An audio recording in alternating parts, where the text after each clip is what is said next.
Welcome to the Experience Strategy Podcast. I'm Aranda Savas, and I'm here with Joe Pine, author of The Experience Economy and so many other best-selling books, most recently, The Transformation Economy book, which I say wrong every time, even though I'm literally looking at the book. Actually, I did say it right. You did say it right. Now I'm so nervous about saying it wrong. Okay. And, we like to give you more information than you knew you needed, like how hard it is for me to remember the name of Joe's well-titled book and well-received book, which, more on that, as well as Dave Norton, who is an experienced strategist and has long been known as the guy to talk to about experience strategy trends. So you're really going to hear a lot from both of them today because this fits solidly in the work that they've been doing over the last decades.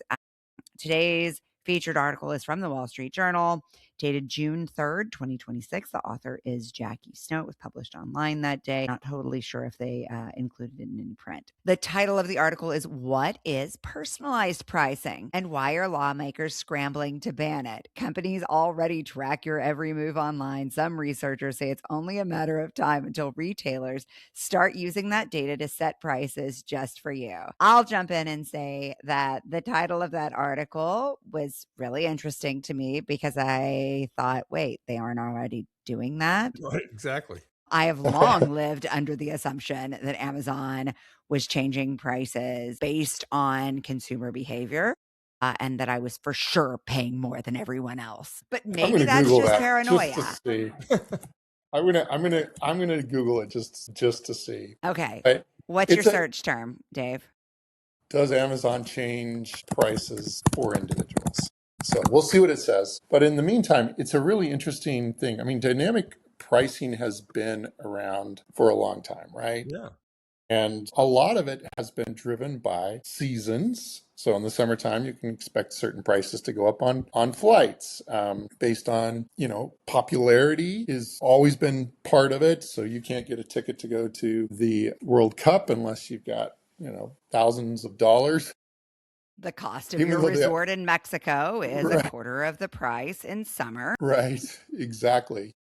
The guy who sells umbrellas triples the price during a thunderstorm. So I think this article is like, it's not about personalizing. I guess it is. It's about it's hyper personalizing. I know you context. Right. Yeah. And so I know your context. I know your situation. I know that every morning you take your kid to school using Uber.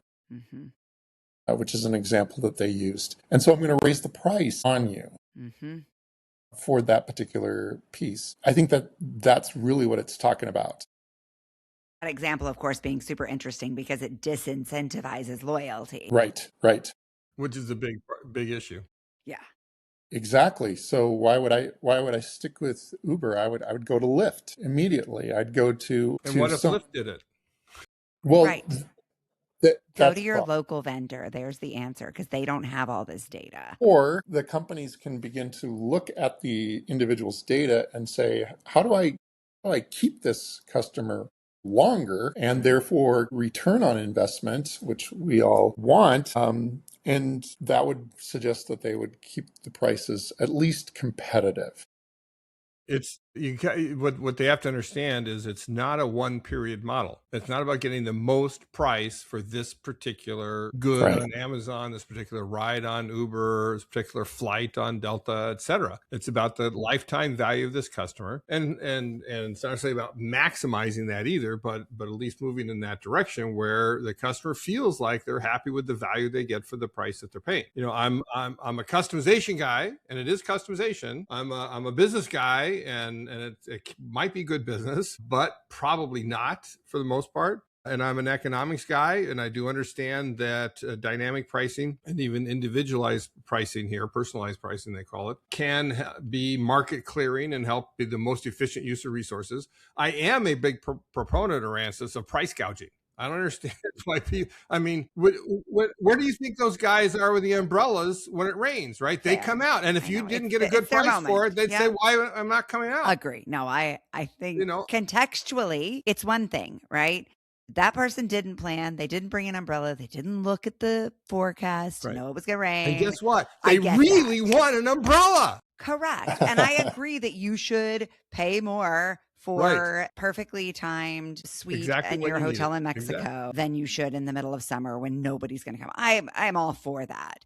Right. But what I think is really dangerous is where we start hyper personalizing based on Yes. assumptions about people. Yes. Yeah.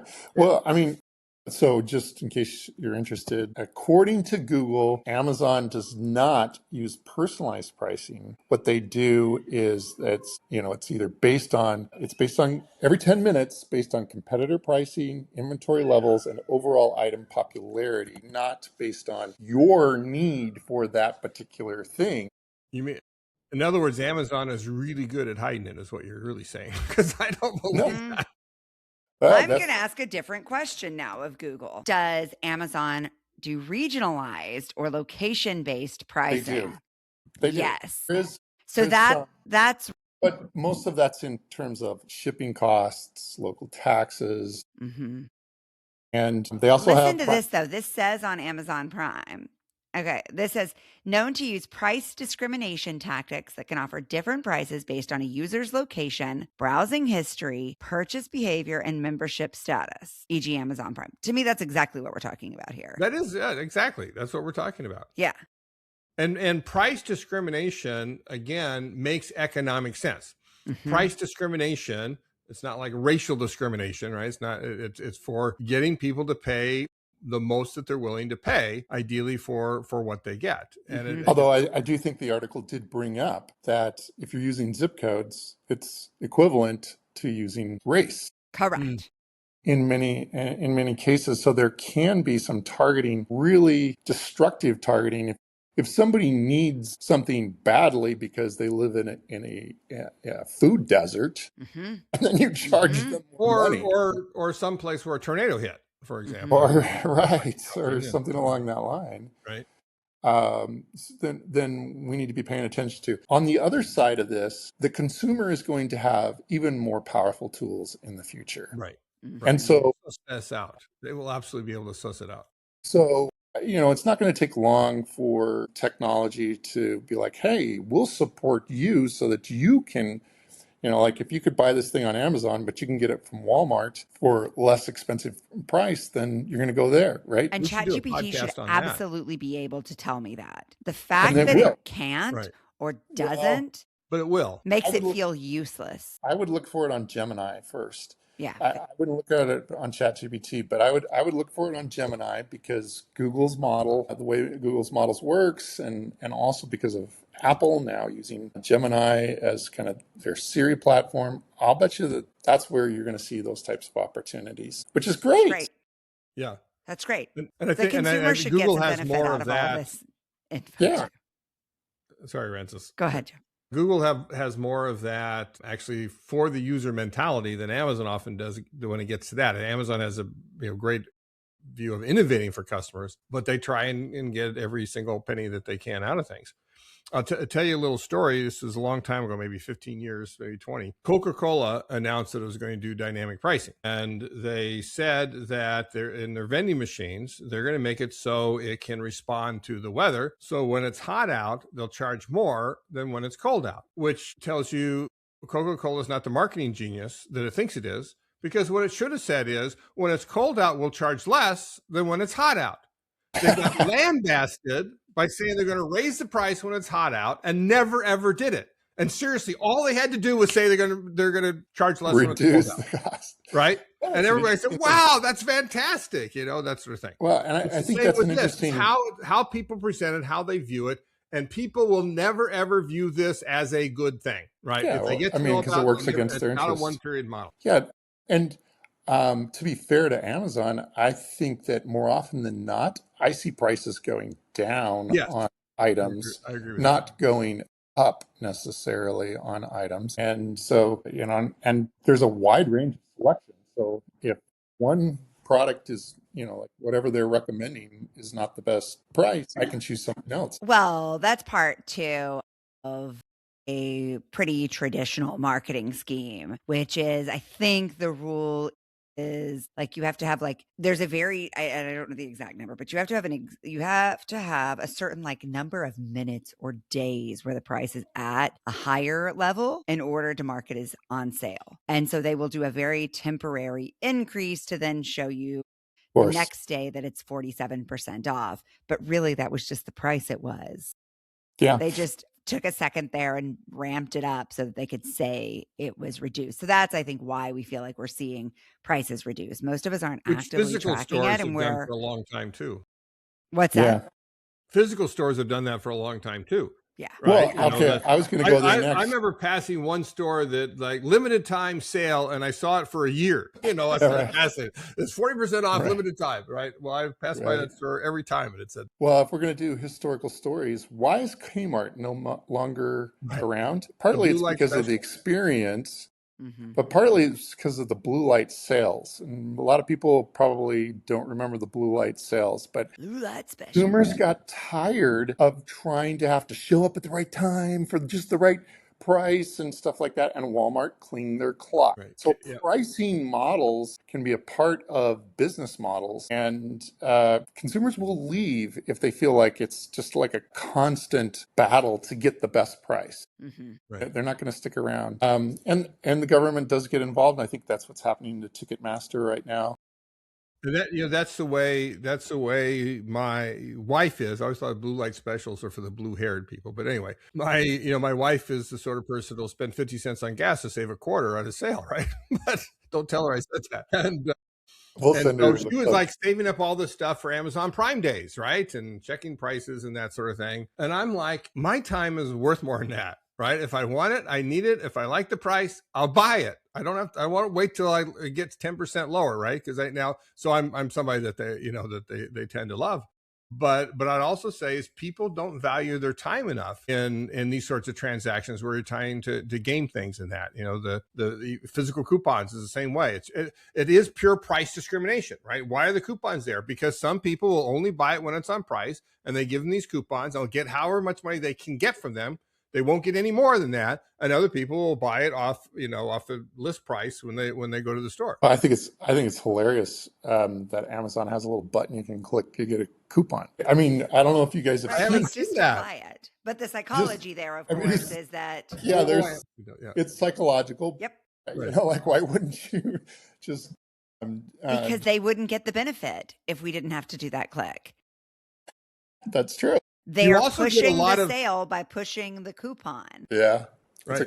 In the opposite direction, there's a lot of resellers on Amazon. I forget what they call marketplace buyers. Right? Yeah.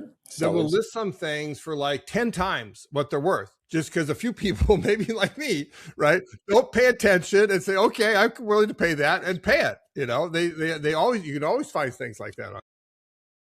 You bring up an important topic, which is consumers don't value their time enough when it comes to buying things. And I think that's built into a lot of retail models. I think that, if I'm on site, on location, and we've seen kind of this ebb and flow, when e-commerce first took off, a lot of companies wouldn't let you take your phones, take pictures of the store because they didn't want you to see what prices were online.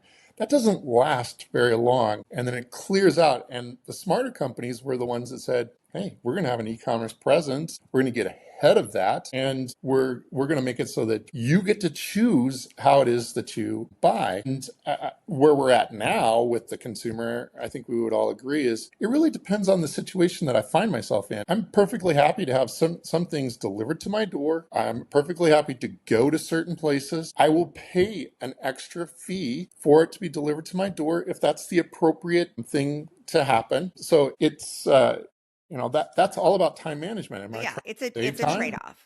And I am a die-hard online grocery shopping loyalist, and I very happily pay my $200 or whatever. I don't even know what the price is because I don't care each year for my subscription for Stop and Shop to deliver my groceries.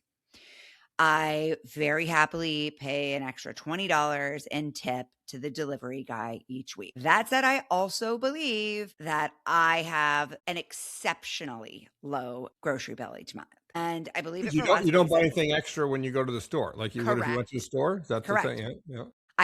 first I've saved hours of time, right? Like Right. assume I save a quarter of a work week in grocery shopping, right? So I probably still spend 2 hours a month grocery shopping. That's 30 minutes a week. If I had to go to the store, it would be with the back and forth drive, with the loading and unloading, the actual shopping. Let's assume at a minimum 2 hours, right? And so like the time cost is huge. So okay, factor in a couple $1,000s there, then I able to very quickly, with much less sales pressure, factor in what I value, right? I search by unit price, right? That's how I sort, because I like the idea that like I'm not going to get heckled by their little sales tactics when I see which yogurt is like what price per ounce.